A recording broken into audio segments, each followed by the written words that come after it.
nzambe nyonso ya mokili nzambe ozali nyonso ya mokili nzambe ozali nyonso ya mokili yesu oh yawe nanga ozali nyonso ya bana Kongo nzambe ozali nyonso ya bana Kongo nzambe ozali nyonso ya bana Kongo yesu yo bolingo nzambe ozali nyonso.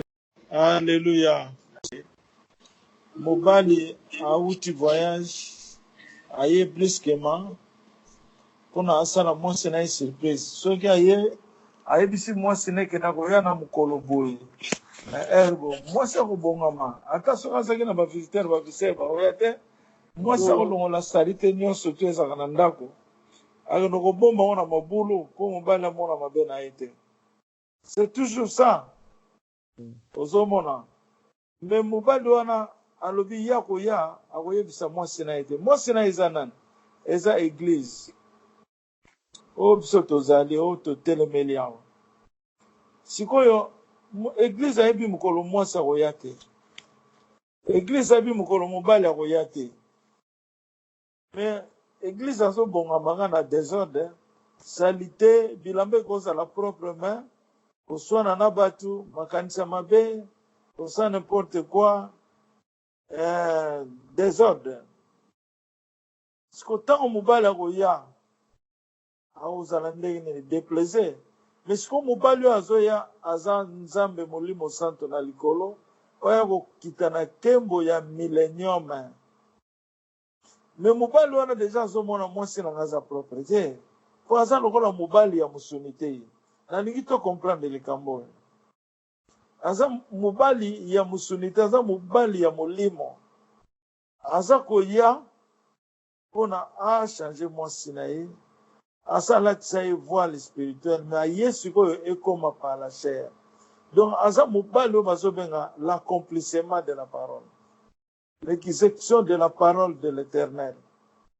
Sikoyo ntango ye azolinga ya azomona ke tobongami te akosala nini? Akoretarde. Sikoyo bana na yo ya tindaki baya kobongisa terrain fo baloba ke fo tozala bo yango nomoni nzambe azolobela biso likambo ya repentance.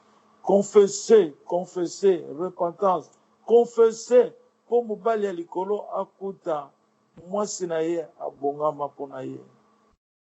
Yango na nde tokosambela nzambe alimbisa biso lisusu, nzambe atushe biso makasi po tochange, nzambe amonake ya solo tobongwami na hypocrisie te me na bosolo.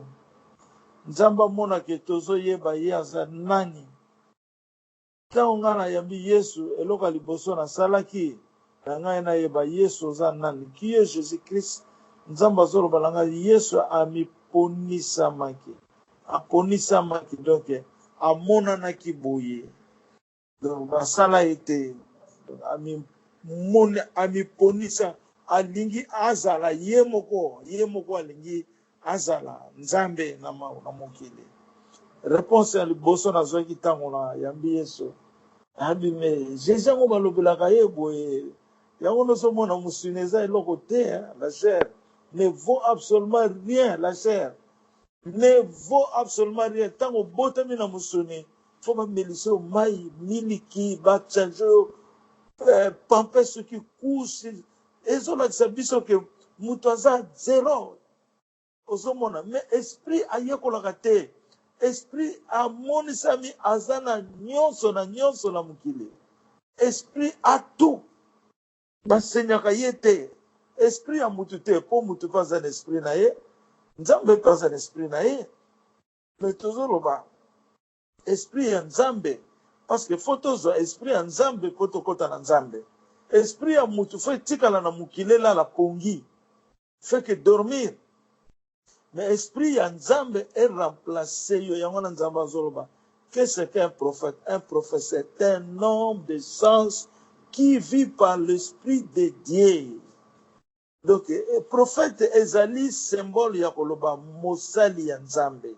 Parce que Dieu parle avec ses prophètes. Prophète, exemple, donc, phénomène, il y a un homme de Dieu, une femme de Dieu, une servante de Dieu. Prophétesse Azaz, prophète Azaz, prophétesse Azaz, symbole wana, yanzamba toza pasteur. Mais yebaka biokoko sala likamuna ki pastora na yote, sokoza na intuition ya Saint-Esprit te. Faut ozala na molimo santo, yango no moni ke faut to préparer. To senga nzambe so lelo pona yoki, nzamba zolo ba penza na kanda, azo mona ke batu bazo ndima te, batu bazo critiquer mingi. Et pas il m'a besoin bimela, ye nani, ye mama naza nani, tout ça, ye, est-ce que ye mubali wana, prophète wana, est-ce que Jésus a le sous prophète? Ye ça la prophète, donc il va commis, mais tant les prophètes de l'éternité. Et ça nous a payé, qui peut être le prophète de l'éternité si ce n'est pas lui-même Jésus-Christ? Donc, batu penza na mboka na biso, na imonaka ke makambo nzambe alobaka na nga. Bonsoir. Na monaka ke nzambe makambo alobaka na ngai. Ezalaka na 2016. Alobi ba pasteur bakotisi batu sida na banzoto na bango. Mais deza oyo ezoya bakokoka kokotisa lisusu batu bana ya nzambe sida te. Nazo yebisa bino solo. Sida ezali maladie moko spirituelle. Soki se zwi mutu spirituellement pona elongwa eza kaka délivrance. C'est ça qui se passe aujourd'hui. Eza kaka délivrance nazo yebisa bino. Faut kaka ye moko nzambe asala makoki po tozo kamwa que vraiment liloba elobi nzambe ye moko ngape na loba yango. C'est que Elinza parle, c'est le même Jésus qui parle. C'est le bien l'air nyonso. Bokomona action za moko, parole za moko, peut-être yasika. Et koko yapo nzamba za molimo santo azara na kati na biso au nom de Jésus. Yande yangona photo solo la moi mingi, poto comprendre to koko tanga ba verset ya Bible. Mais soki tozo solo na boite to ya ba force ya liloba te. Pour liloba eza makambo tozo solo la, eza babe yango la parole. C'est la parole qui fait l'action. L'action de parler est pour faire entendre ou pour se faire lire ou écrire. La parole est dans position de mibale. Écouter, n'a écrire. Comment? C'est la parole. Parler, c'est la parole.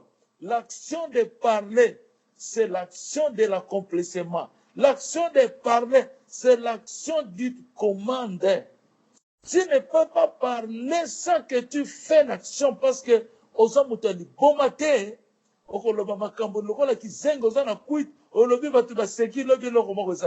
mais si quelqu'un parle, il va agir ce qu'il parle. Quand quelqu'un parle, il parle de la vérité. C'est ça qu'on appelle parole. Nzambe azali loba. Nena mutu liloba et comme kwiti, et comme kizengi, et comme buzoba. Et comme n'importe quoi. Parler est comme n'importe quoi. Et comme un mensonge.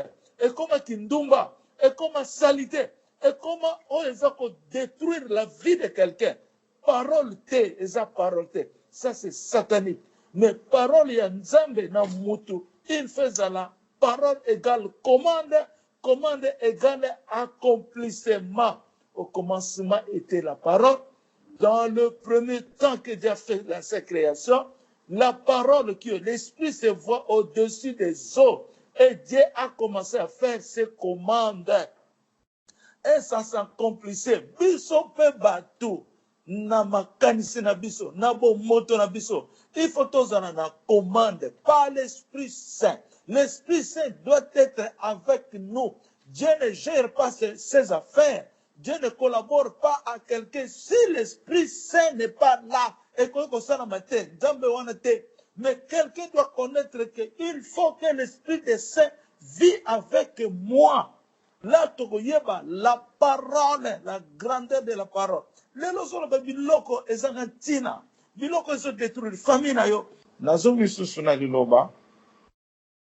faut comprendre que toza na Seigneur awa faut toyebango eza eloko ya kobomba susu te eza likambo nzambe sa mibimisi na mwana na ye amibimisi na baservante na ye na baserviteur na ye amibimisi deja eza likambo ya kobomba te po toza kota na millennium millennium eza moment oyo Jésus akorenie na kopesa bino barévélation na zwi banda hier ti peut-être lelo oui lelo mpe na zwi révélation donc toza na nzambe na bible elobi Jésus akorenie na mokili akozala na bato batemba tokomonaka ye tokozalaka na ye tokocontemple ye boye bongo sikoyo Jésus yango azongi oyo basambelaka balobaka n'importe quoi baza koignore lelo bakomi objet ya critique ya kolobaka n'importe quoi mais bazokoka meme kosambela na nzambe te bato na nzambe lobela biso nanu likambo oyo nzambe sosola biso nanu likambo oyo mais la Bible déclare Jésus va retourner je ne vous laisse pas orphelin vous me verrez, mais le monde ne me verra pas. Le monde ne me verra pas parce que c'est pour cela qu'il avait dit, le monde ne me verra pas, ils ne seront pas avec lui, parce qu'ils vont être jetés dans l'enfer. C'est dans ce sens-là. Dans ce sens, ceux qui, le cœur sont endurcis, ils sont endurcis pour du bon. Aux hommes, il faut tous aller trop prudent. Nzambe azomona ta na royaume toza na hypocrisie azomona na royaume toza na hypocrisie nzambe bando simba shikoti na ye nzambe azoloba apesa exemple na landa kango bien na butu ya lobi tokosambela donc nazoba fa tosambela mutu nyonso azala na pasi na motema na ye a confesser lelo mutu nyonso azwa yango au sérieux a confesser lelo ata ngai moko pe naza na kati na likambo yango to confesser biso nyonso nzambe a pardonné biso likamne na yana lobawa likamne yana loba ekimi ngai nzambe azoloba shikoti na ye eza kaka moto akufi te mais shikoti na ye ezali mpona alakisa biso ke ye azali tata azali mwana aza pe molimo santo ye nde mutu asali biso oyo asali biso azali te eza kaka ye yawe yesu kristo masiya ye kaka mutu asali biso ye kaka mutu tokokonfese ye kaka fo tosambelaka mpo ye mpe asambelaka mpo nzambe eza na puissance na kati ya puissance ya divinité ya nzambe esengeli to renforcer yango na kosambela koglorifie yango eza lokola ndenge tolobaki likambo ya tabernacle na ya sanctuaire ya symbole d'alliance ezali puissance divine oyo ekosuluka te puissance wana tokoadoraka yango de génération mais lelo puissance wana emonani na Emmanuel oyo ezali ye moko Jésus Christ mais aye na nkombo ya Emmanuel David Elinzeza wa Maswamika. Osomona. Donc, de comprendre que c'est le même Jésus-Christ qui se fait lui-même le un de Dieu. Parce que aye mutu, aye mwana, aye maman, aye pe papa, aza bébé. Donc, de comprendre le phénomène, le mystère de Dieu. Somola akokoza la Jésus-Christ. Tozo solo la, tozo mona za mutu mususu différent. Mais un autre Jésus, azali pe awa, papa Christa, akokobima un autre Jésus. Tozo solo na biso pe yazo seka mais Jésus toko mona Émile nani Emeline asa Jésus mama kamazo mona ya mystère toko mona un vagabond moko azaliawa tozo yina ye to lingi yete mais nazali na kati na bino bozo mona ngai te mais ngai nazo mona bino il faut te comprendre le mystère ya on azana moi il faut te comprendre le mystère ya Nzambe na lobango bien Jésus-Christ moi c'est quoi qui a mis monisamaki avec 500 personnes différemment na ba histoire différente 500 personnes à mon avis kuna ba moniye mais lelo la histoire ya lelo ayeleli ndengwana par la puissance de cet esprit pour bana na il faut ba changer mitema ba komanzambe et puis ayeko se positionner là où on appelle en toi seulement que existe ce Dieu. Il n'y a point d'autre Dieu que lui. Il est le Dieu des cieux et sur la terre. Kakana yo règne, et on a qui s'exalie règne yanzambe. Donc il faut qu'il y ait une place là où va se centraliser le règne. Règne na autorité na ye. Il y a un commandement suprême et que ça là quelque part. C'est là où se trouve le David de Dieu. Le royaume de David. Le royaume Hosanna, Hosanna, Hosanna. Nous avons besoin de ça sur ma cambadie. Il faut tout changer mes thèmes sur le lot. Tous à la vraiment, soumu qui te met tous à la limbisama.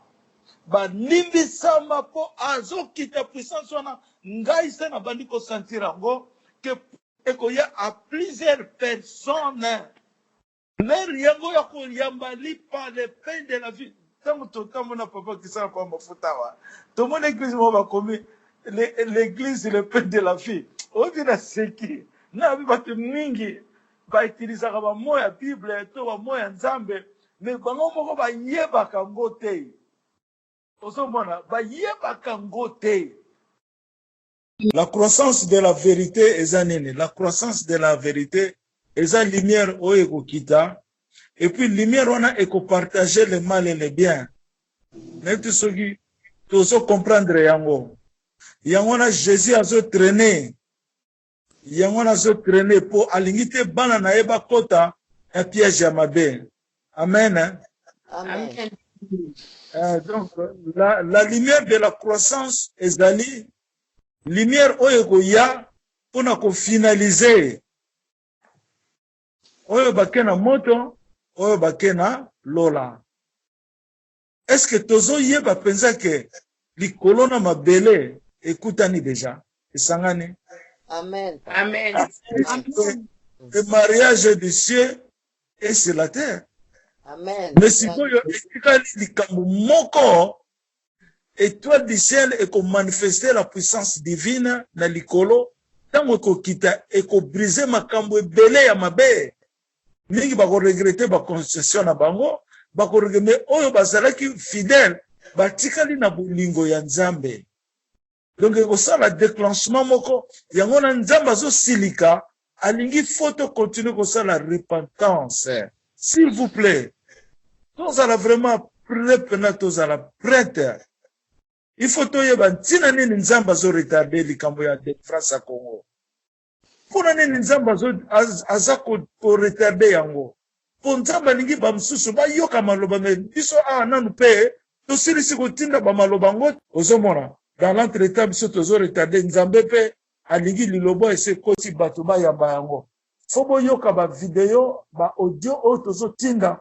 Bolanda yango na Elinzeza na prophète Elinzeza TV ou le prophète Elinzeza obetka na YouTube nyonso zo ya wana ozana question okozwa wana okena na site na www.elinzeza.com ou bien royaumecongo.com ou bien the new world of Jesus.com.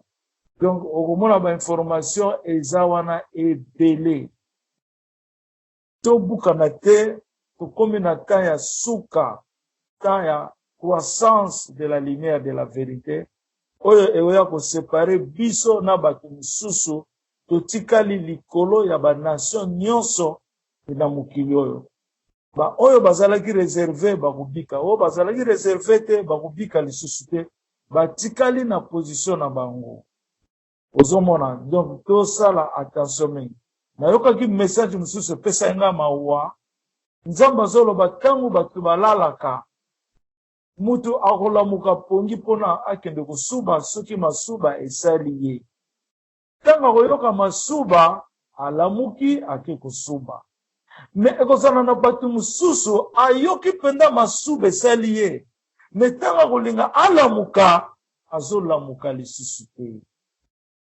masuba esali ye azalaki na posa ya sala toilette me tango alingi alamuka akoki lisusu kolamuka te. Akoganga mutu moko akoyoka ye lisusu te. Donc osali déconnexion na corps. Esprit ekomi vide, corps ekomi séparé. Ayokaki Jésus alobaki yango lobi. Alobi corps ekomi séparé. Okobenga bakombo nyonso, nzamba kotika yo nano otraîner po oyeba résultat na yo sikomi na niveau ne. Nazoba makambo foto simba mo malamu. Ezali sekite kobanga nzambe ezali le commencement de la sagesse. Il faut to banga malobo tozo yokoyo po to kota na sagesse. Kotamo tozo banga liloba tozo kokola na bonzambe. S'il vous plaît. Ezaka te lelo tongo tozo solo abuto pesi mu Congo. Nenge zala bakundi mutu batu bakomo sala feti bakomo bina. Non, na Congo ekoma ndenge wana. Mais pas mutu ke batu ba ebite makamazo mona batu ba ebite. Mutu na zo mona bango. Ndenga zo lela. Abibo change mitema na bino. Otela ngande batu bako yoka ye lisusu te. Mutu na banda ko lela. Sera bano mona ba angelo ya kanda bazoya.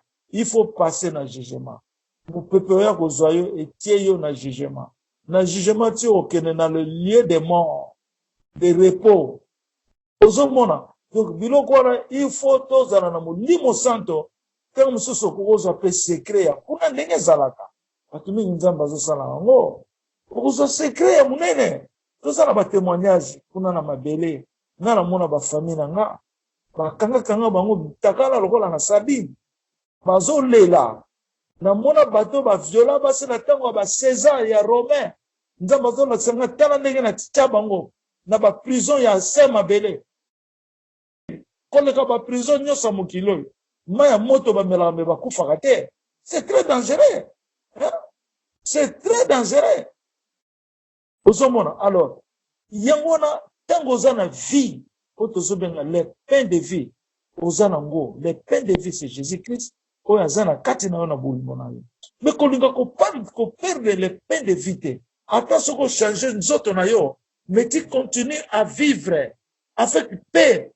Kuto lobi mukilo eza pasi ya nga vraiment nzambo sani nga be pona nino lekisaki nga l'air. Efalo benga nunga kaka ta l'air ba bota kingai. Yo mo banolo bana nzambe po bono mona kimia ozomona bolingo ya kitoko epai ezali tango bato bagendo pe maka. Mais kokeno kozala embrouilleur te tango kufi okomoka kokanisa famille na yo famille no bakoyoka te eloko moko te c'est fini secret kuna ezalaka te secret wana kuna esukelaka kuna esukelaka kaka kuna alors tozalaka kaka mpona koloba te na minoko na biso mais parler c'est la parole c'est la commande et l'accomplissement biloko na misato s'exécute dans le même temps. Parler qui vient de la pensée. Penser ça l'ilobanayo. Quand tu penses, donc c'est une commande. Quand on va kanisa, faites attention.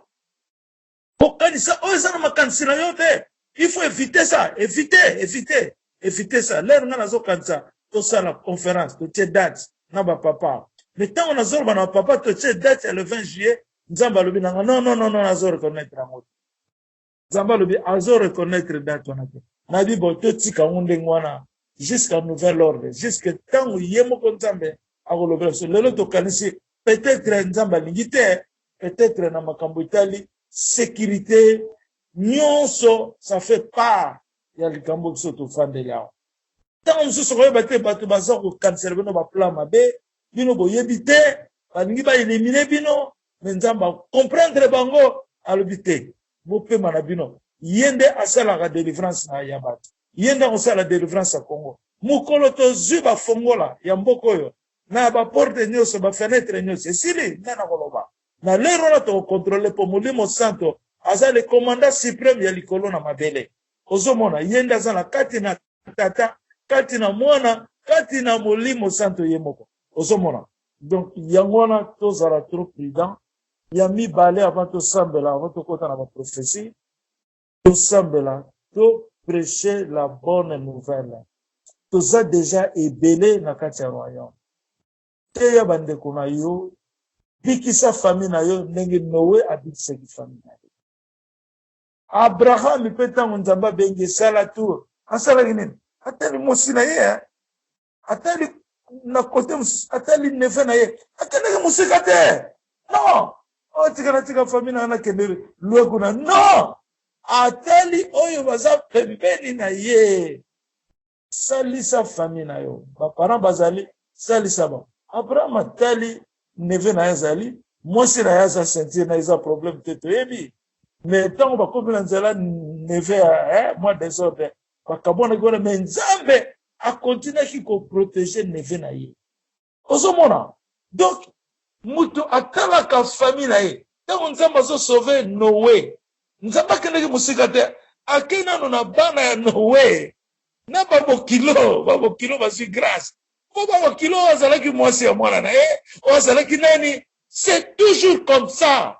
Le biso lelo tosundola ba famille, tosundola ba noko, tosundola ba famille. Eza malamu te. Batu nyonso bazaka bato, ta famille pe baza bato. Lelo bolingo Nzambe ezomona na mingi na ba camarade ke na ba famille na ngansi na lobi ya solo. Po ba famille omona pena famille na yo malinga boma yo. Mama bota yo alinga boma yo. Tata bota yo alinga boma yo. Okomi mbisi moko bazelaka fo okufa. Mais toujours ça se passe dans la famille. Yango moni bato ba se méfier mingi. Mais na kati ya famille okozala pe na quelques-uns oyo kolingaka na ba camarade na budget na ba connaissance lokola biso famille ya munene o toza nango ezali royaume de Jésus-Christ. Ça c'est la première famille. Pona ngai na connaissance na nga naza nango Yesu ka lobaki yango na ba parents na ye oyo ba yambi papa na nga bango nde baza famille na ngai. Eza te ke poyo mama boti ngai non. Oyo ba yambi papa na ngai bango nde bazali famille na nga. Pour moi elinzeza oyo ba yambi liloba oyo ya Jésus-Christ bango nde bazali famille ya Nzambe. Ozomona donc lelo makambo échanger eza ndenge ezalaki na ntango ba Abraham te. Ozomona na ntango ba Abraham ezalaki kaka grâce Nzambe azotia na bana na bango. Mais lelo grâce eza na mutu nyonso. Soki mutu alingi ne grâce te tali ye. La grâce est partout maintenant mutu olobake nga nazomona Yesu yango te na yokaka ye te. Mais aujourd'hui Saint-Esprit aza partout. Saint-Esprit alalaka na yo lalaka na ye ozo reconnaître ye te. Yo moko lingi yango te. Ozomona nde yango na photo zala na ko mibangisi mingi to prêcher la bonne nouvelle pour sens ya lumière ezoko ya photo sala ko repentance photo zala toujours na bolingo Nzambe Nzambe alingaka biso mingi trop Nzambe alingi biso makasi koleka biso moko alingaka biso parce que asali biso na forme na ye na volonté na ye te azwi forme na ye direct oyo ezali mutu soki mutu munoko asali yango na mutu lokola ye yango na Nzambe atikaka image na ye te ya mibale makila na ye eza na kati ya mutu wana. Alleluya, alleluya. Makila na ye eza na kati ya mutu wana. Oh Nzambe asali alingaka mingi yango na Nzambe aza fidèle ya libela. Nene akoki kotika bazo kobeta moninga na yo yo kuna so tika ki okimaki mais Nzambe atikaka te. Il continue à te protéger, à te surveiller. Babomi azongisi yo lisusu na mokili kaka po alingaka yo. Ozomona donc yango wana tokosambela po tokota na prophétie. Merci Seigneur, nous te disons merci. Nous, est-ce que nous avons la communication? Hein? Oui, papa, toujours kayo. Amen, amen, papa. Et bonjour Kangaya. Amen, oui. Bon, toujours sambela.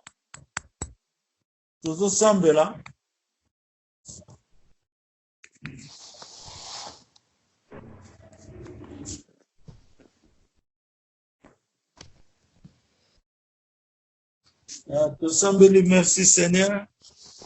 tokomboli yo na ntango ya lelo tosengi grâce na yo ezipa biso lisusu mingi elata biso na position nyonso ya bomoto na biso po yo oza grâce na biso yo nde olimbisaka biso fongola makanisi na biso fongola miso na biso fongola mitema na biso ndenge yo olobi po toyeba liloba oyo ezali yo po tobanga yo tokonfese po tomonaka ezali yo Seigneur Jésus Christ oza papa na biso ozali mwana oza molimo santo kolisa biso na liloba po liloba ye ekozonga nsima te kolisa biso na mapamboli oyo ye kiti ekozonga nsima te nzambe toza bana wa yo tokumisama ekati na yo na verite ya Esaïe 45 na Esaïe 11 au nom de Jésus-Christ par la puissance de la croix par l'autorité de la croix qui règne partout dans les cieux sur toute la terre. Le seul glorieux, le Seigneur des seigneurs, le capitaine des capitaines, le roi des rois, celui qui règne, Jésus-Christ de Nazareth. Aujourd'hui, Seigneur, nous tenons notre drapeau, le flamboie, qui se flamboie, qui se illumine maintenant à travers le monde, dans les quatre coins du monde. Hosanna, Hosanna, Hosanna, Hosanna. Les champions Jésus-Christ de Nazareth, vous êtes notre champion.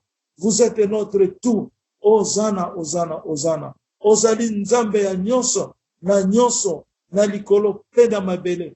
Okokisami, okokisi mukili na yo Congo, royaume royal. Okokisi minoko na yo, okokisi ba miso na yo, ba okokisi ba makolo na yo, et nyonso eye kofanda na se makolo na yo. Oyo zali le Père berger, au nom de Jésus. Na kombo na Yesu, par la puissance de la croix. Au nom de Jésus-Christ, par le nouveau monde de Jésus-Christ de sanctification, le roi des rois, oh Seigneur, afin que nous donnons tout notre concept, toute notre personnalité. Na kombo na Yesu. Amen. Donc, na ba profession to sur lelo, boko mona ese na lobi ndambo na yoke pa mamulongo ya Emeline tozana na répertoire na ngo azobongisa ba misusu to kwa ranja yena antifona tindela bino ata 3-4 révélations bon elongo na ina loba yango nga soki nazolanda ba video o to sala ka soto bino ke bozoloba tant so na répéter yango je peux répéter ça même 2-3 fois à chaque fois que vous répétez ozozo likambo sika à chaque fois yozo répéter ozomona me o awana yoki ndili na yoka ki yango te. À chaque fois, vous répétez, ozozo likambu ya sika. Ne topo sanate. Ezala euti na munoko na ngai. Na munoko mama mulongo, na munoko Meline, na munoko ya mama Mimi, na munoko ya Songolo, oh mama Tete, mama Mimi, mama Muya, mama Songolo, papa na biso, papa Mafuta, mama Marie Yesu. Mais to yebaka bien que ezaka ka munoko moko ya Yesu Kristo. Ne lo bakana biso to comparer yango te c'est toujours la même personne qui nous parle, Jésus-Christ de Nazareth. C'est le même Dieu, Jésus-Christ. Yenda solo bana biso na ba divergence ya ba multitude de fonctionnalités ozomona parce que ya solo bana songolo kuna yenda sa dire. Parce que yazolo bana songolo kuna yenda sa dirite yazali moins non biso nyonso to salemi na image na ye nous sommes importants devant lui nous tous même ata muto azoyo kanzambe te ça je vous le répète tous les jours na yebisa kabino likambo yo chaque jour que ça ne te concerne pas parce que aux autres révélations te. Tu es l'image de Dieu. Tu es important devant Dieu. Dieu t'aime, Dieu t'aime, Dieu t'aime. Alingaka yo. Parce que osa fongola na ye, osa image na ye. Comme il t'a mis dans ce monde, osa na tina, osa zéroté. Na ye sakabino likambo yo. Oyo penza mazolo bana biso lokola ngai moko exemple. Nazali Valérie koleka batute parce que c'est le Dieu lui-même qui nous parle. C'est lui qui est le premier Dieu. Bon, ça c'est autre chose. Mais na la chair beaucoup plus. Donc la qu'on tient na bunzambe na nous mais na qu'on tient na kibo moto ya musunyo tozana ngo. Donc nzambe azali numéro 1 na biso nyonso. Biso pe tozana kati na ye numéro 1. Ye baza na kati na biso numéro 1 parce que tozana forme na ye, tozana image na ye.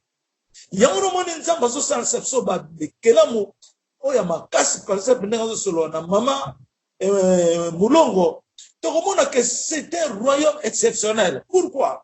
Eza na prophète mokote na mondo oyo aloba ba langi nyoso ya mukili ndenge nzamba zo na mama mulongo. Azate, je vous dis la vérité, rien que la vérité azalate. Azate. Azate, prophète moko aloba minoko nyoso. Azate. Qui parle à Mamulongo? C'est Jésus-Christ de Nazareth. Ozomona, Mamulongo azuma pambolina. Tant que en ce qui concerne vision, en ce qui concerne vision, n'a si photo lukato tanga. Bazate. Donc, n'enga solo bela Emeline. Eza na ndenge Emeline. N'enga so sala na Mamulongo. Na ndenge bapo Mamulongo. Azape na caché na ye. Azala ma komemina ye onzamba komela ye. Oyo pesa na siyo songolo. Eza ya yo, ndenge bana papa mafuta. Eza différent avec moi. Ndenge bana papa Christian. C'est différent. Nous tous, nous sommes le corps de Jésus-Christ de Nazareth. Nous sommes le corps. Eza ma lamute to se ka muto so kate. Eza ma lamute na mona yekuna zali trop impressionnant. Tikanga na linga yemingi po ye azo binisa makamne. To so sala kakere. Po yo moko nzamba za na kati na yo. Yangona lobby na mona ki likambo munene. Na ite suki bo comprendre ki yango que nazo loba likambo ya foi mais nazo mona par la foi mutu akufa salakate quelqu'un qui est néant mais nazo mona ba niwe ezo lamuka la forme ya mutu asa mutu te mais niwe ezo lamuka et bondo comme mutu c'est par la force la puissance de la foi. Donc yangona la puissance de la foi qu'on appelle la croyance, espérance, espoir. Nazo yebisa yo eza kotelemisa nzambe eza ngai na kokozala visionnaire lokola nga naza visionnaire ko mais muto akoleka nga na foi kokozala nazo yebisa bino solo Jésus alobaki yango bokosala makambo minene koleka ngai ye moko pe Yesu ayebisi nga alobi okosala makambo nyonso kimbangu asalaki pe okosala koleka oyo kimbangu asala te. Eza di question ya foi na question ya temps, question ya plan, question ya miracle. Ozomona bomi décourager te soko moni ke nzamba lobaka na yo te. Ne faut pas te décourager, je dis la vérité. Mais yebaka na mutuna yo, tu es l'image de l'Éternel Dieu. Quand tu es l'image de l'Éternel Dieu, biso toza na royaume. Est-ce que na kosi? Oh biso tozawa. Si nous sommes dans un même royaume, est-ce que le royaume est combien? Hier, on a un royaume, hier, on a un royaume, est-ce que ça n'est pas? C'est dans un même royaume. Mais dans le royaume, ekokesenisa biso na kondima. Ekokesenisa biso na kondima. Oyo bazana kondima na kuransa ba ofanda na premier banc. Et nous ne pas que parce que biso to yaki likoso, ba oyo ba yena sima. Non! Biso tout oza salaire moko. Ngito comprendre de qu'on a bien pour décourager te. Li loba eza volonté ya nzambe pona apona biso. Lokola ngai na forcer ki nzambe te pa pona ngai li. Na yebisa ki nzambe te pesa nga kombo ya prophète li. Na yebisa ki nzambe te ke nga nazali mwana nzambe. Mais nzambe ye moko alingaki. Eza volonté na ye. Faut te comprendre ngo ikamwana eza très important. To mitya na mitungisamite. To mitya na comparaison te parce que lui il est excellent. Moi non, il faut que tout ça. Non. Mais tia foi na yo est comme excellente. Foi na yo est comme surnaturel. Ndenge nzambe na yo ka loka bien. Alobi Congo zali pays riche koleka bino bosoke de kosala esclavagisme na bamboka ya poto. Vous devenez des esclaves. Nana tini bino ko konosala esclavité. Nana tini bino ko teya liloba ya nzambe. Lelo bokomi de esclaves na poto. Oh zana. Bokomi de esclaves na poto. Bino bozana mbongo bozana privilège koleka. mikili nyonso ya mokili oyo. Mais lelo bozo souffrir na bapoto, mabumu vimbi bino na bapoto, nata wana yoka ki ana bi, je dois changer maintenant. Ozomona, je dois changer complètement. Donc tant on a yoka liloba nzambe, et matiaka nga degré ya croyance na nga pona changer. Ozomona, liloba zaka kateke totanga ka ba like, ba Jérémie, tout ça ça va. Mais liloba zali po plus photo changer. Donc comment le kola ba Jérémie wana? Donc les quand même ba Jérémie wana. Donc comment le kola ba apôtre Paul? Donc les quand même apôtre Paul. Apôtre Paul tango à côté de la conversion na ye. Ayaki qu'on est quand même na niveau foi. Abane ko corriger même ba Pierre. Donc il faut tout comme un surnaturel, n'est-ce pas l'autre à mon niveau américain bassin à Bodingo. Mais ça c'est vrai, parce que l'Europe, les Européens mon asso qui peut être, ok voilà qui peut être, et c'est méfier, mais pas les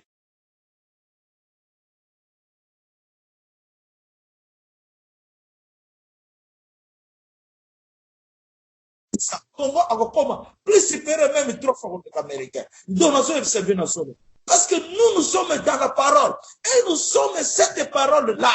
Mais l'Américain va se le bawanate. Mais l'Américain va se discipline, il y a du loba. Bazu secret, il y a du loba. Mais si ce secret, il y a du loba. Tozo bokango. Discipline, il y a du loba. Tozo bokango, le kola ngana so loba. Que ceux qui ont tous aura du loba. Ne regrette pas. Parce que tu as la forme, tu as l'image de Dieu. Mais est-ce que on peut comprendre que yo peut commencer à makamuna minene que les autres aussi? Bah tu peux bah vieillot. Tu peux faire ça. Hein? Tu peux faire ça, c'est possible. Attention là na kinsuka. Na quoi kuna et si pas tu vas s'arrêter. Mais je te dis la vérité, rien que la vérité. Tu peux changer ta famille. Aujourd'hui, tu changes. On va Mercedes, parce que tu avais la foi, parce que tu avais agi, tu as donné des patients, tu as donné un temps pour lequel tu dois te sacrifier. Une raison, tes recherches personnelles. Parce que mon nga sa boye nga vraiment moyen te et c'est na koyi nanga na bela bela nanga solisa nzambe azali papa na yo solola na ye kolemba te azali papa na yo. David qui était le roi, mais David a sa kopondela nzambe lokola kotaza roi te. Est-ce qu'on peut comprendre ça vraiment? David azalaki roi ba oye mafuta mais tanga zozo ba problème ezalaki zamba na ye ezalaka komi boy. Mais David a sa kozwa nzambe lokola kutu azali roi te. Lokola sa mutu pamba, mais c'est un roi de l'Éternel. Tant à zo binela na tabernacle, tant à petit bachiti na yazo bina wana. Mais moi c'est na yazo lobane. Un roi comme toi, osota la valeur na yote. Osomona, ya mona kiangote. Ami mona kutu te kaza roi. Parce que tant osa na trésor, atunde ba komona yo za na trésor. Mais yo mona te koza na trésor. Mais bato basomona yo za na trésor. Yo solo c'est vrai. Et nous avons un trésor. Mais yo sommes en ngote pourquoi? Pour osa trop humble. Osa trop humble. Donc biso ba auto zalia wana kati ya ndako yo na oyo basa na gloria kuna. En tout cas boye baka bien que on peut changer les quatre coins du monde aujourd'hui. Na caractère ningozo solo na bato ezola kisoso te ya ba. Ndingo solo bana bato ezola kisoso te ya bango. Bamaloba msuna zo yoka na bino kozolo balanga ezo sala nga lokola na meni mai ya motema na yoki muta pesenga liloba ata soki na liaki nanu te na sepeli mingi pona yoki bonne nouvelle c'est ça le caractère au biso photo mema na nzambe. Bon tokotanga na Bible Paul o continuer lecture na yo tosukaki na verset nini na verset 40, chapitre 45.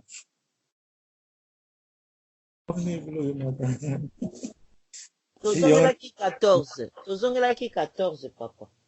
Bon, tozongelaki 14. Merci, maman. Tokei na 15. Hein? Je suis un peu malade. Est-ce que quelqu'un d'autre peut lire? Quelqu'un d'autre peut lire? Je la vois, oui. Je lis Isaïe 45, Verset 14. Je lis au nom de Jésus. Ainsi parle l'Éternel. Les gains de l'Égypte et les profits de l'Éthiopie et ceux des Sabéens à la taille élevée passeront chez toi et seront à toi. Ces peuples marcheront à ta suite, ils passeront enchaînés, ils se prosterneront devant toi et te diront en suppliant, c'est auprès de toi seulement que se trouve Dieu, et il n'y a point d'autre Dieu que lui. Le verset 15. Amen. Amen, amen, amen. Donc, on est verset de répéter en mingi, hein? Et ça verset de répéter en mingi. Bon, continuez dans verset 15. Verset 15, je lis au nom de Jésus. Mais tu es un Dieu qui te cache, Dieu d'Israël sauveur. Ils sont tous hontés et confus, ils s'en vont tous avec ignominie, les fabricateurs d'idoles. Bon, wana azolobela na bafabricateur ya baidole batabikeko bato oyo bazokosala mabe mingi bazoyeba te nde yango nazoloba ils sont tous dans un. Mais tu es un Dieu qui te cache, Dieu d'Israël sauveur. Donc awa bato oyo ya baetionani ya Égypte, Éthiopie na basabayen nde bakontinue koloba ti na 15 balobi na nzambe, mais tu es un Dieu qui te cache, tu es un Dieu qui te cache, Dieu d'Israël sauveur. Donc bazoloba toujours na nzambe wana oyo azali na kati ya roi wana. Cela veut dire soki totali secret moko ezoleka wana, hein? Nana kokopesa biso secret nini eleki na kati wana.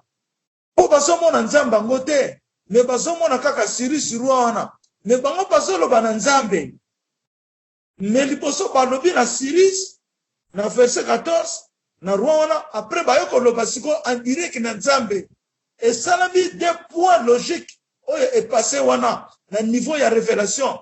Le premier point ezali ke batu wana bazoloba na roi wana kaka na yo nde nzambe wana azali nzambe mususu azate azali nzambe ya likolo pe na se na 15 alobi, mais tu es un Dieu qui te cache, Dieu d'Israël sauveur. Sikoyo s'adresser directement na nzambe wana devant le roi. Est-ce que tu comprends le logo nene de toi? Comme photo za le logo ogo pesa biso commentaire wa. Hein? Amen, amen. Donc, est-ce que nana koko kopesa biso parce que balobi tala phénomène o eza liboso na yo bazoloba na yo boye après batiki koloba na yo balobi na nzambe indirectement à travers yo elingo loba nini elingo loba que Cyrus le roi aza wa maswamika qui est égal à Dieu. Wana na nazoloba Emeline là-bas. Amen, papa.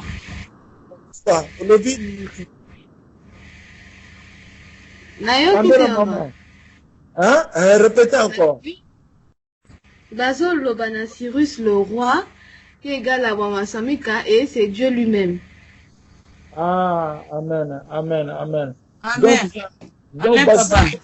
Roi qui est Elinzeza Wamasamika et qui est lui-même Dieu. Bon, le sauveur. Bon, maman me mette le bas. Amen. Amen, maman. Vraiment, merci. Maman mette dans le bas.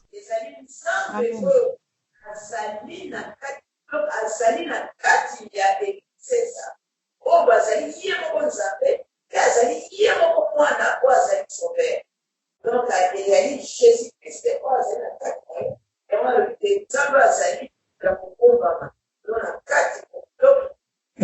Amen, amen, amen, amen. Donc, mais tu es un Dieu qui te cache. Amen. Et si on peut lever le mot, il y a bien. Un Dieu qui te cache. donc nzambe abomba mi na kati ya elinzeza mais bato bayebaka ye te aye komimonisama après des années donc tu vois mais or que nzambe azalaka wana amibombisama donc lere bato bazosambela mais nzambe wana azoyoka bapriere na bango a partir aza na kati ya mwana na ye azoyoka bango ndenge bazosambela na ye napesa exemple ya ndeko moko abengaki ngai nakoloba kombo te eseleki ata ba 1 mois ntango abenga azolela ye soki aza mpe na kati ya koyebake nazoloba na ye azolela obi papa tala problème nazwi moye te mais ntango azoloba na nga alobi toi tu es le créateur l'esprit de Dieu oza yo moko tata yo moko nani mais nazosenga yo tala likambo nga naza nango alobi nga na se bo mama yo bengi nga moye to prier te po toza na makambo tozosala tobenga na pre mais oyebi que le même jour azwi solution ya problème na ye donc nasambelaki na ye te je n'ai pas prié avec elle mais ntango nabengi ye nabe excuse nga fa nabenga ye papa nzambe na yo déjà sasalaki donc azalaki akolela mpo ayebi ke nzambe wana aza na kati na nga alelaki mais nzambe sa résoudre ye problème na ye sans que tosala prière yango na nayebisaka bino ntango yo ozoluka ngai mpo nasambela mpo na songolo mais yebaka ke nzambe wana azali omniprésent aza mpe na yo mais ntango yo ozoluka elinzeza asambela mpo na yo par ta foi yebaka ke nzambe sa résoudre problème na yo mais kolinga kaka oloba te kaka fo ya sambela mpo nga namona solution la oza nsusu na kondima te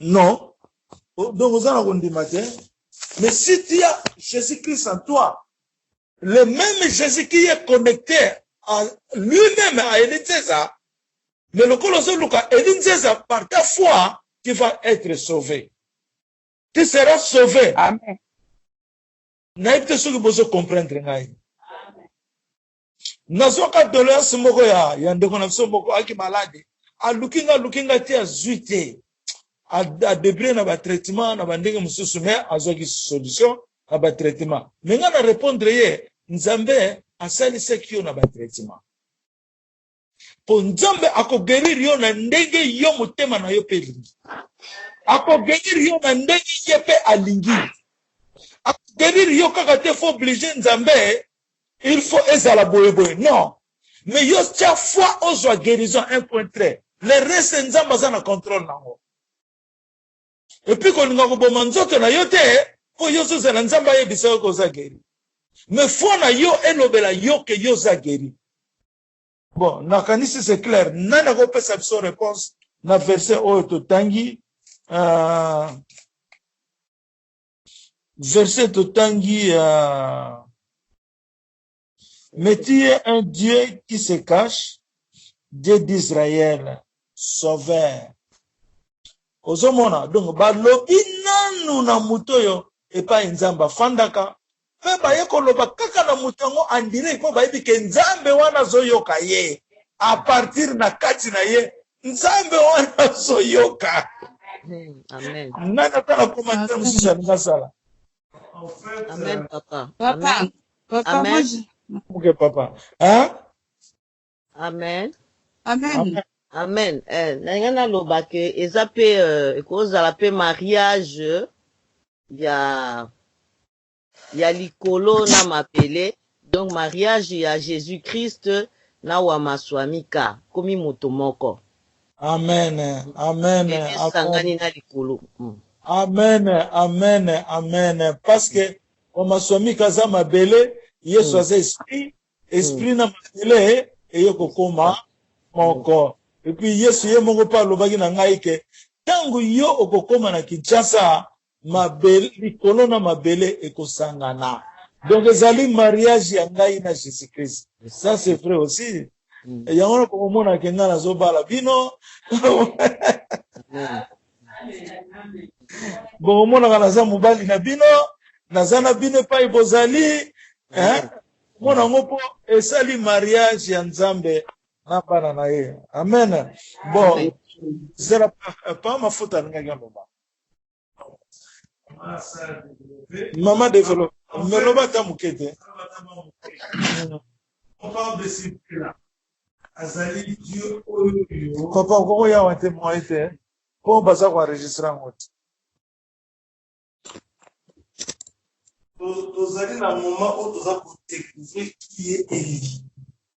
Comme nous allons découvrir où Azali Élie. Amen. Zambé, azo tali sabiso maboma leo to bengi mystère. C'est-à-dire, Zamba Zamba Makambu Ezali secret, des choses secrètes qui lui concernent. Puis, on a d'un côté, il y a la révélation. C'est sûr qu'on a 4 dans le Oyo.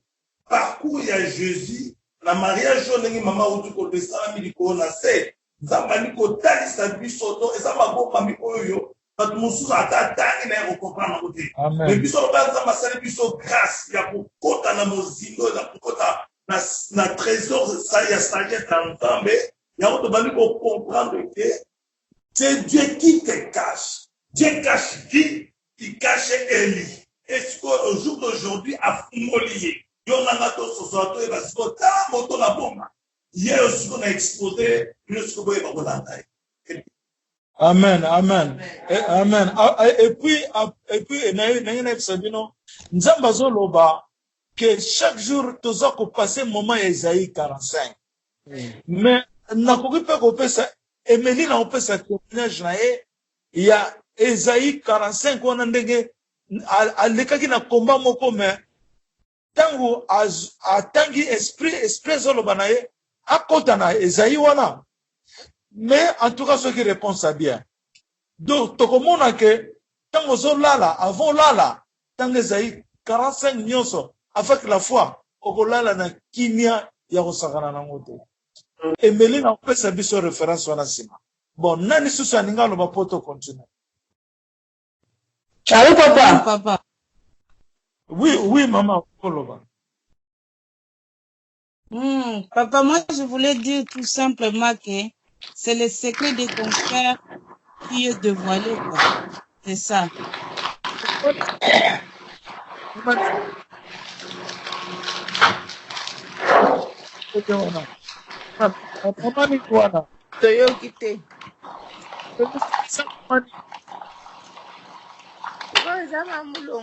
crois.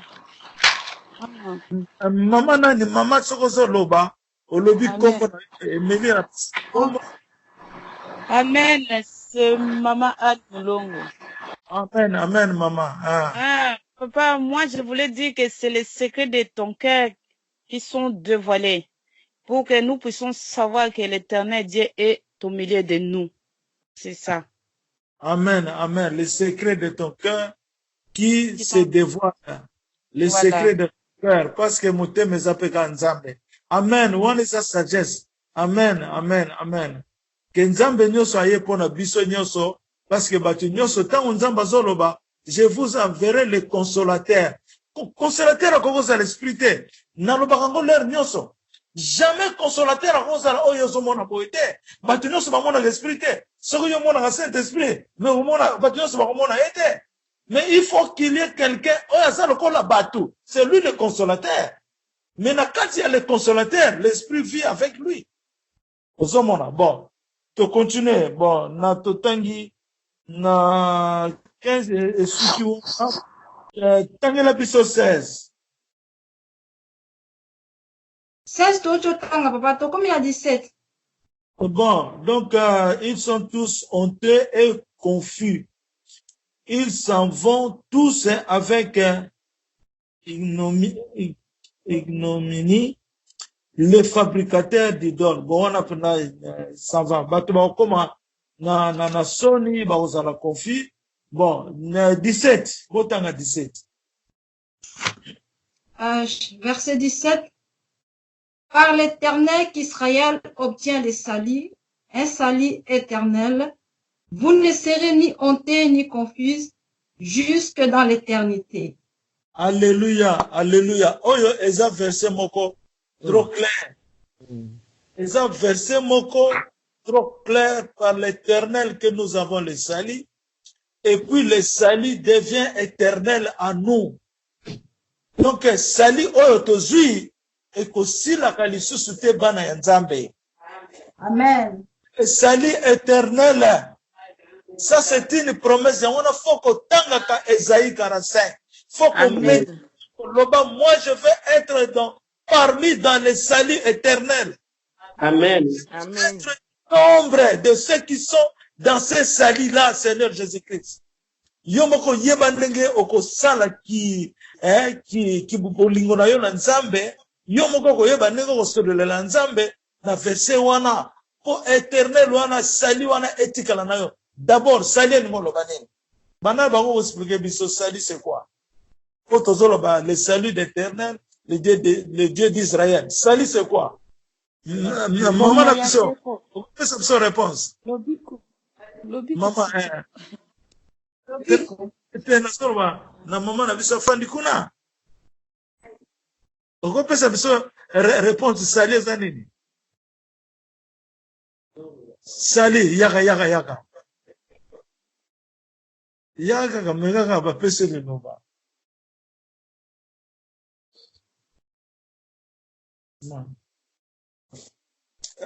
Comment on a négocié? Laetitia. Tozana mosali ya Nzambe moko komo na Laetitia. Ayiko tala bisauti na famille ya papa Masita. Laetitia ko pesa biso réponse. Sali eza nini? Amen. Sali eza le fait d'être sauvé. Si on Nzamba le fait d'être sauvé devient quoi? Éternel. Nana koko pesa biso ndimbo la mususu ya sali. Moi, je pourrais dire pour ajouter, c'est le même mot. Donc, c'est-à-dire, c'est la rédemption et c'est la délivrance. La rédemption. Amen. La rédemption. Non, quoi? La rédemption et la rédemption est égale aussi à la délivrance éternelle. La délivrance et la rédemption éternelle. Il y a l'ibéla. Est-ce que tu comprends que Sali, nazo répété en faut répéter verset en c'est par l'Éternel qu'Israël obtient le salut. C'est par l'Éternel qu'Israël. Donc, Ezakaka, Nanzambe, Israël a eu salut oyo. Ça veut dire salut oyo. Ezalaki ressentir Nanzambe. Salut oyo tokoko zongo na nation mususu te, na ba américain te, na ba nani te, na ba plus riche du monde te. Mais salut qui a été réservé à lui, c'est le Dieu. Alors, yamona lokola, salut wana comme le biso.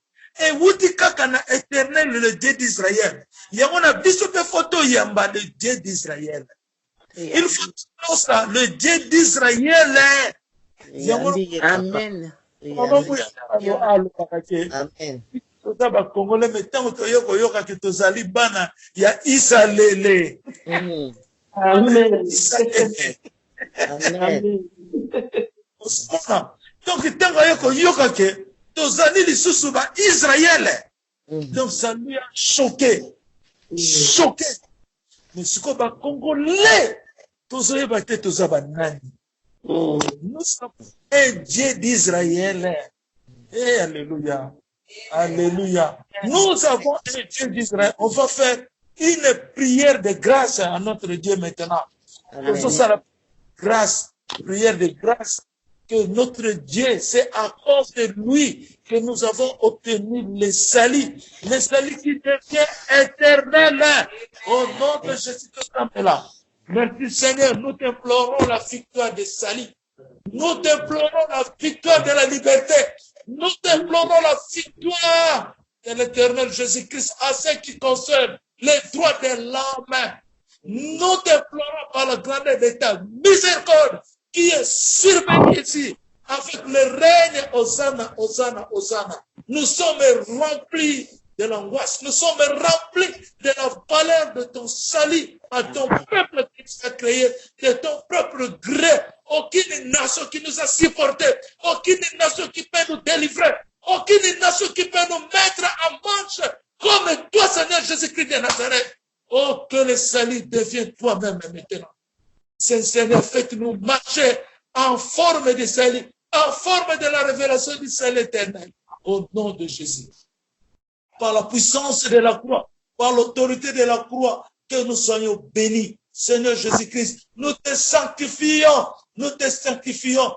Délivre notre nation. Il n'y a que toi, aucune nation qui peut délivrer, qui peut nous donner le salut. Il n'y a que toi, le Dieu de l'Israël, l'Éternel de l'Israël, l'Éternel, éternel Jésus-Christ. À toi que nous venons s'agenouiller devant toi, afin que vous nous délivrez, afin que vous nous faites vivre en marche, dans la marche de Dieu, pas dans la marche de l'âme, dans la marche de toi-même, Seigneur. Nous t'implorons la victoire du salut éternel. Nous t'implorons la victoire du salut éternel, afin que nous soyons libérés, nous soyons guéris, nous soyons aujourd'hui libres contre l'esclavagisme, contre Muumbu, Yakongo, contre Muumbu et Mamboka Nyonso, donc comme libérés à cause du salut de l'éternel, à cause de la parole, à cause de l'accomplissement, à cause de ton exécution, parce que vous êtes un Dieu d'amour, un Dieu parfait, un Dieu qui existe, un Dieu qui est subsistant. Amen. Amen. Amen. Amen. Amen. Amen. Tangela biso nane mwende zawa. Tangela biso verset quoi? 18. Verset 18. Car ainsi parle l'Éternel, le Créateur des cieux, le seul Dieu, celui qui a formé la terre, qui l'a faite et qui l'a affermie, qui l'a créée pour qu'elle ne fût pas déserte, qui l'a formée pour qu'elle fût habitée. Je suis l'Éternel et il n'y en a point d'autre. Amen. Esika oyo Nzambe atangeli biso verset oyo pona kolakisa monene ya Nzambe ke yende asali mabele, yende a déployer loko nyonso na mabele. Azana Nzambe moko te oyo asali lokola ye asali.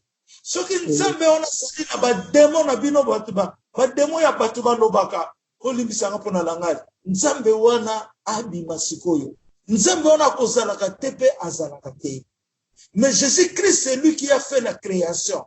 Oh, il a formé ma belle na forme ya ligi. A déployé tout bas vivre na ndenga ya ligi. Azalika ka Jésus-Christ de Nazareth. Et si on a des photos comme Isaïe, photos sur soleil, Azali le créateur de cieux et sur toute la terre. Au nom de Jésus-Christ, amen. Bon, toqué na 19, maman. 19. Je n'ai point parlé en cachette, dans un lieu ténébreux de la terre. Je n'ai point dit à la postérité de Jacob, cherchez-moi vraiment. Moi, l'Éternel, je dis ce qui est vrai. Je proclame ce qui est droit. Amen. Amen. Nakanisi toyoki français on ndenge nzamba lobi.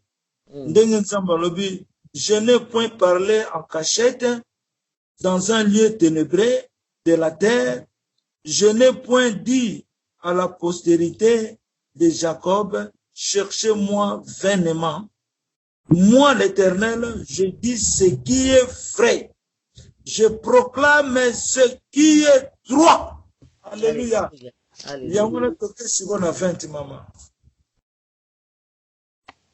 Le verset 20.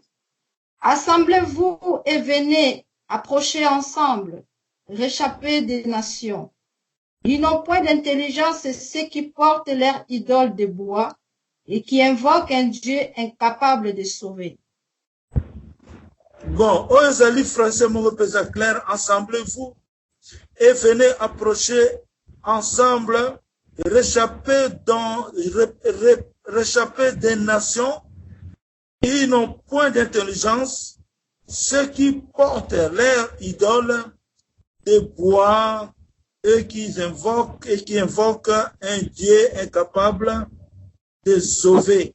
Donc, on va titoyer bango, a kitisi bango nyonso basala ka buzoba na bakisi na idolâtrie nyonso na toyebi. Bon, namoni tosuki wana awa, tosuki na 20. Demain, on va continuer na 21 pour notre sili sango tina suka. Menangina pesa bino ba prophétie o tozui lelo. na ya lobi quoi après sa prophétie de bonnes nouvelles autour les lona lobi bon alléluia bozoka Amen. akili le moko ezali awa Amen.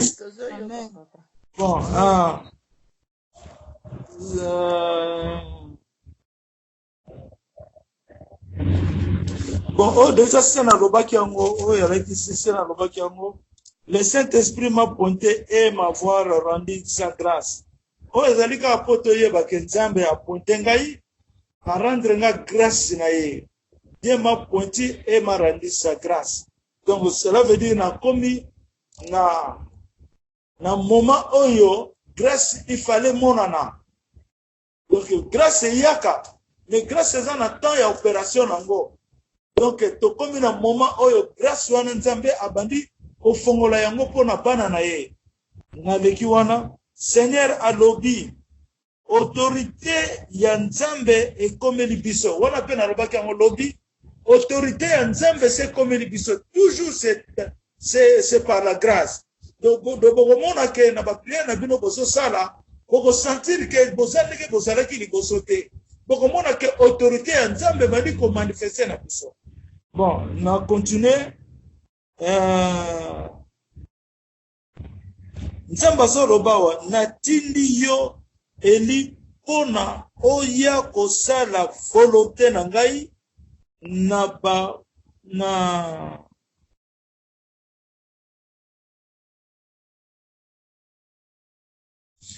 natindi yo eli pona oya kosala volonté na ngai na ba point stratégie du monde. Donc awa Nzambe azoloba ngai atindi ngai na mokili pona ya kokokisa volonté na ye na ba stratégie oyo Nzambe asali na mokili. Donc bakambo oyo eyebanaka te oyo bato ba comprendre ngo te oyo bato ba monaki te bayokaki te Nzambe atindi ngai pona kokisa volonté na ye na ba point stratégie. Donc na ba point oyo eza ya bato te na stratégie ya Nzambe. Bon, naleki wana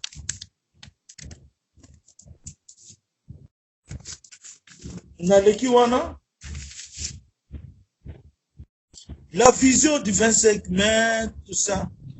Le Seigneur dit, faites que le règne du Congo soit le règne de Jésus-Christ.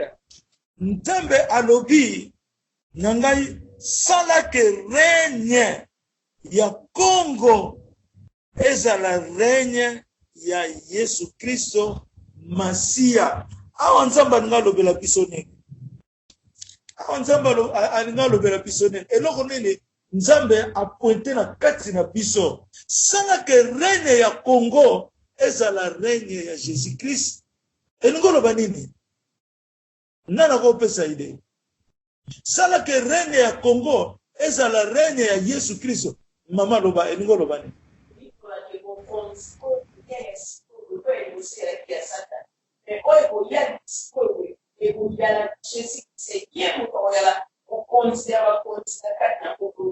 Mais siko lobe zandi ngona ma au classifier on veut ko lobi règne c'est qui ya sata. Mais Nzambe soloba règne sala ke règne ya Congo ezala règne ya Jésus Christ. Non, ndengona te. Nana sana idea ko lo a pesa biso. Donc comment il est n'a pas sa verset na Bible. Tangu Pierre bazwaki puissance ya Saint-Esprit comme la kibango 3000 personnes bazalaki animé na puissance ya Saint-Esprit. Mais Pierre a tellement ki alobi oyo nyonso uto lekawa ezali biso te. Mais ezali nani? Ezali Jésus-Christ de Nazareth. Pierre a déclaré qu'il y a un a dit, oh, tout le monde est là, na puissance du Saint-Esprit. Ezali bisote, mais ezali Jésus-Christ de Nazareth. Donc, elingi koloba, Congo a zui règne Nzambe. Mais biso na Congo, il faut to sana ke règne wana ezali ya Yesu. Lengo wuta koloba wana. Vous comprenez? Donc, règne komona na Congo. Règne komona na Congo. Mais faut Congo a ça là que règne ezali à Jésus. Parce que Jésus m'a dit que ça serait. Est-ce que c'est clair? Donc, avant ça, beaucoup nginda, beaucoup comme excellent, mais voyez pas que reine on est allé à Yesu. Donc, il faut comme ezala liboso na nyonso papa. Osomona, toza mutu a. To reconnaître reine wana.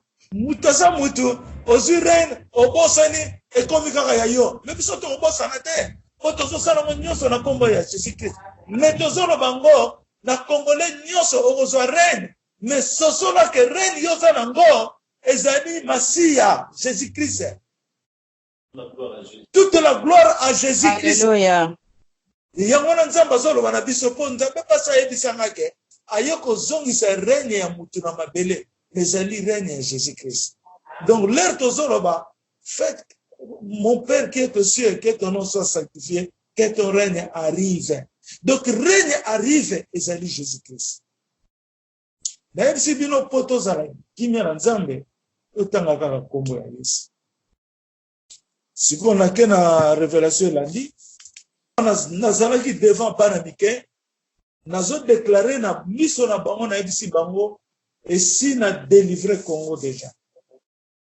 Bana mike bazalaki wana dai mingi na mona ka bana yango na ningaka bana mingi ba révélation na ngata ya kala nazala charrette nazalaka na bana kaka bana mike bo bana wane ningolo banene elingolo ba vraiment bana mike mais beaucoup plus ezali bato ba bongo mitema na bango bato ba bongo mitema na bango ba komi lokola bana yango na bazomona na bana po toza bana ya Nzambe. Bon révélation mususu na zui na yo komona nazali kotala bana kako na déclaraki bana mona suka baki bana mike ya basi ba âge moko ya ba donc neti mwana mama ndileno ya liboso wana yaza âge ni 16 ans. Bon baza ba âge ba 16 15 12 minimum 12 style kolo siko na bando tala mapoko na bango misapi na bango azotala ba misapi na bango na pompe azotala bi misapi na bango pona yebisa yo vi na yo zabo yo eloko zabo yo zabo et puis beaucoup plus donc azotala ba étoile oyo ya sanza oyo soki sanza ebe epotisika ebi makana manzaka na biso ezaka mingi na manzaka ya bana na bamikolo na ye mpe soki tomona yango lisusu babandaki kotala ko observe soki elembo ya sanza ebimi na maboko na bango na misapi na bango. Est-ce que vous comprenez? Fo elembo ya sanza ezali elembo ya temps, elembo ya temps soki tozaki na bana wa est-ce que tozala mwana mke wake banyonso baza batata bamama donnant tous plus jeune. Qui est la plus jeune? Reza yaka na watala mandana. Ya pesa maboko. Papa tina atosh. Nazo mona bien. Tia vraiment close.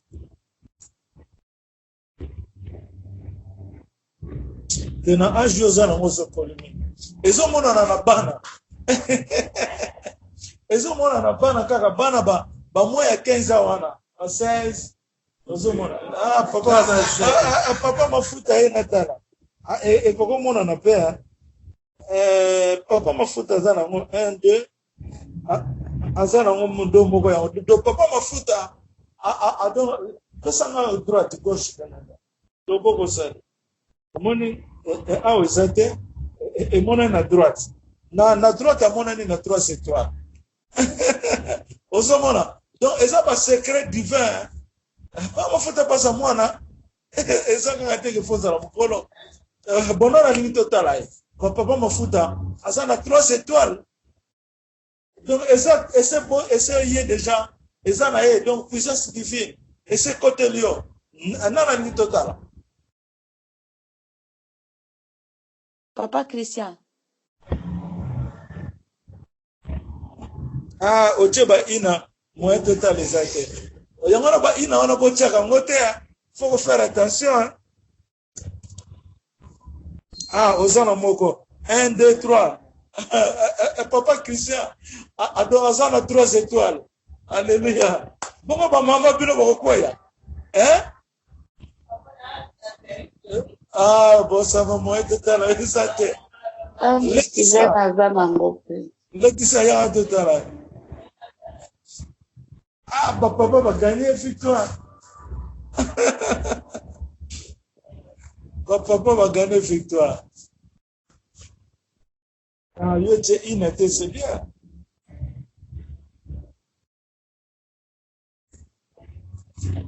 Naso mon étoile, moko na sekuna.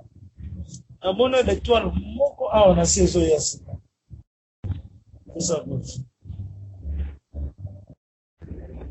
Ça c'est une étoile, ce soir.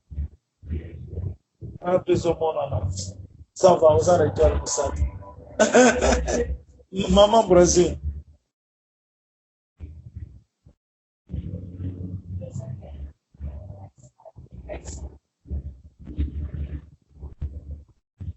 C'est ça. C'est ça, droite.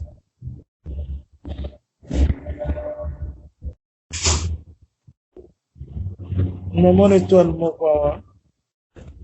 Mon étoile, mon quoi. Aux étoiles, mon quoi. Mais ils ont la saison. Donc, cela veut dire que Taliba, Boke Banakocha, Ina, Namisapina Binoa. Faut faire attention, aux gens à Makamboa. Alors, donc, ils ont la Kisake, Nzambana, Alaxina Natalango, ils ont pour la relaxer, biso et l'emboyanzam d'essayer. Pour la relaxer, biso na misapina biso et l'emboyanzam d'essayer comme biso. Au moment de Bimi Moko, nous sommes là, c'est, bateau, nous sommes dans mon côté. Et go Bima, mais ma grand nous l'angoyo, et ma tata. Aux hommes, ça va. Bon, on a monito.